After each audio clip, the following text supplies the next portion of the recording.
CPIM ने राज्य चुनाव आयोग पर संगीन इल्जाम लगाए हैं। सीपीआईएम नेता शमीक लाहिरी ने इल्जाम लगाया है कि राज्य चुनाव आयोग के दफ्तर से सेंट्रल इलेक्शन कमीशन को गलत और झूठी रिपोर्ट भेजी जा रही है।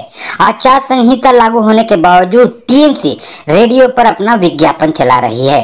राज्य चुनाव आयोग ने जो कमेटी बनाई है उसमें टीएमसी के लोगों को शामिल किया गया है। सीपीआईएम ने इल्जाम लगाया कि हमारे उम्मीदवारों के प्रचार अभियान में रुकावट डाली जा रही है। हरीश चटर्जी स्ट्रीट पर अभिषेक बनर्जी के घर के सामने प्रचार करने नहीं दिया जा रहा है। जिलों में अधिकारी पक्षपात कर रहे हैं, गाड़ियों में विज्ञापन इस्तेमाल किया जा रहा है। इस चुनाव आयोग से निष्पक्ष चुनाव की उम्मीद नहीं है। काफी पुलिस और प्रशासन के अधिकारी एक ही जगह पर 10 साल से ज्यादा से तैनात हैं। सीपीआईएम ने बीजेपी और टीएमसी के हेलीकॉप्टर पर भी उंगली उठाई है और पूछा है कि इतनी बड़ी तादाद में हेलीकॉप्टर इस्तेमाल करने के लिए पैसा कहां से आ रहा है। शमीक लाहिरी ने धर्म की राजनीति को बढ़ावा देने के लिए बीजेपी के साथ साथ टीएमसी को भी जिम्मेदार ठहराया है। सीपीआईएम पक्ष থেকে সিইওর কাছে এসেছিলাম কতগুলো গুরুত্বপূর্ণ বিষয় নিয়ে। সিইওর অফিস যেভাবে কাজ করছে সেটা একেবারেই স্যাটিসফ্যাক্টরি নয়। অনেকগুলো গুরুতর অভিযোগ যা আমাদের নির্বাচন আইন তাকে মানা হচ্ছে না, তার দপ্তরকে বারে বারে জানানো সত্ত্বেও ব্যবস্থা নেওয়া হয়নি। আর যে ক্ষেত্রে ব্যবস্থা নেওয়া হয়েছে বলে বলা হচ্ছে সেক্ষেত্রেও অসত্য রিপোর্ট সিইও অফিস থেকে পাঠানো হচ্ছে। যেমন তৃণমূল সরাসরি ব্যাংক অ্যাকাউন্টে টাকা ট্রান্সফার করার বিজ্ঞাপন দিচ্ছে। আমরা জানতে চেয়েছিলাম সিইও অফিস কি করে এর অ্যাপ্রুভাল দিল, যেটা গ্রস ভায়োলেশন অফ এমসিসি। রেডিওতে দিচ্ছে এই বিজ্ঞাপন, কোনো উত্তর দিতে পারেনি। এবং যাদের নিয়ে অ্যাপ্রুভাল কমিটি করা হয়েছে তার মধ্যে শাসক দলের লোক ভর্তি। দ্বিতীয়ত বাধা দেওয়া হলো, বলা হলো আমরা আপত্তি করলাম, জানালাম সিইও অফিসে। পুলিশ রিপোর্ট বলছে যে রুটে পারমিশন ছিল তার বাইরে গেছে।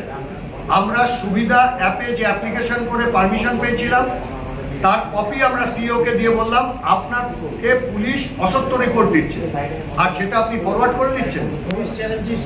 হরিশ চ্যাটার্জি স্ট্রিটে অভিষেক ব্যানার্জির বাড়ির সামনে প্রার্থীকে প্রচার করতে দেওয়া হয়নি। তো কি ব্যবস্থা নিয়েছেন যিনি এরকম ফলস অ্যান্ড ফ্যাব্রিকেটেড রিপোর্ট দিচ্ছেন? শুধুমাত্র এটা দুটো আমি আপনাদের কাছে উদাহরণ দিলাম। এর বাইরে সরাসরিভাবে এডিএম জেনারেল একটি জেলা, তিনি একটি রাজনৈতিক দলের হয়ে কাজ করছেন। আর সিইও অফিস থেকে জানানো হচ্ছে এডিএম জেনারেলের নাকি নির্বাচনে তেমন কোনো ভূমিকা থাকে না।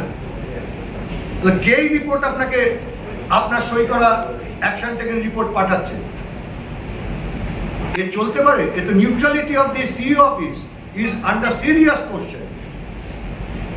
এগুলিতে আমাদের যিনি প্রার্থী তাকে ইলেকশন ডিউটি দেওয়া হয়েছিল, তিনি ওখানকার আরোকে ডিএমকে লিখিতভাবে জানালেন যে আমি ক্যান্ডিডেট, আমাকে ইলেকশন ডিউটি থেকে ছাড় দেওয়া হোক।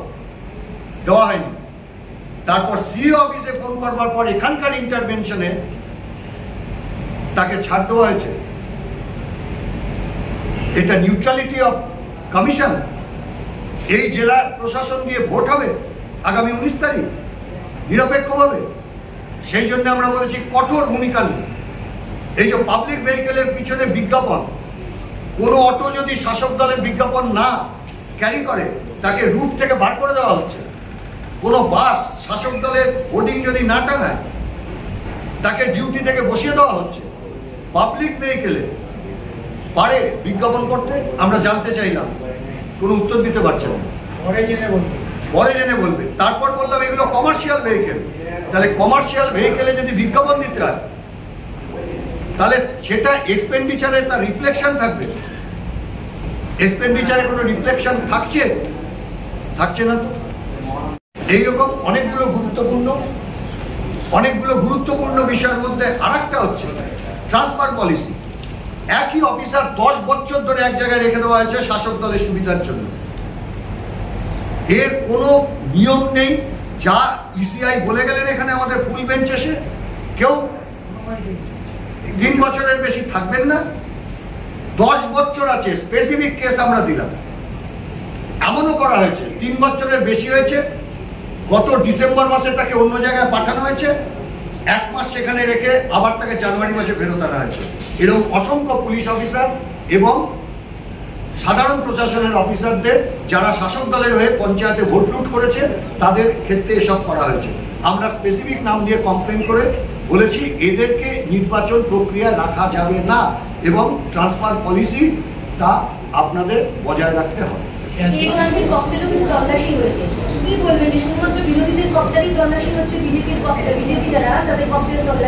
শুধু অভিষেকও চেয়েছিলেন একটু প্রচারে আসতে, আর বিজেপিও চেয়েছে ওকে প্রচারে আনতে, ফলে এইসব কপ্তার নাটক। আসল প্রশ্নটা হচ্ছে কপ্তারের পয়সা দিচ্ছে কে, এই প্রশ্নটা তো তোলা হচ্ছে না। এই 1000 কোটি টাকা আসছে কোত্থেকে, কে দিচ্ছে?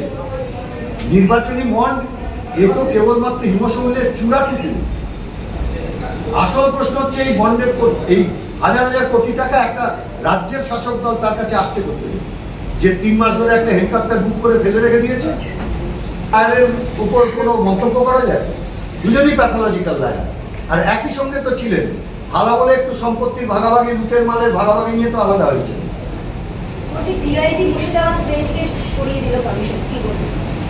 অনেক এই ধরনের ব্যবস্থা নিতে হবে কমিশনকে নিজের নিউট্রালিটি বজায় রাখবার জন্য, যে কারণে আজকে আমাদের সিইও অফিসে আসতে হয়েছে। এই নিরপেক্ষতা আমরা সিইও অফিস থেকে এখনো পর্যাপ্ত পরিমাণ দেখতে পাচ্ছি না।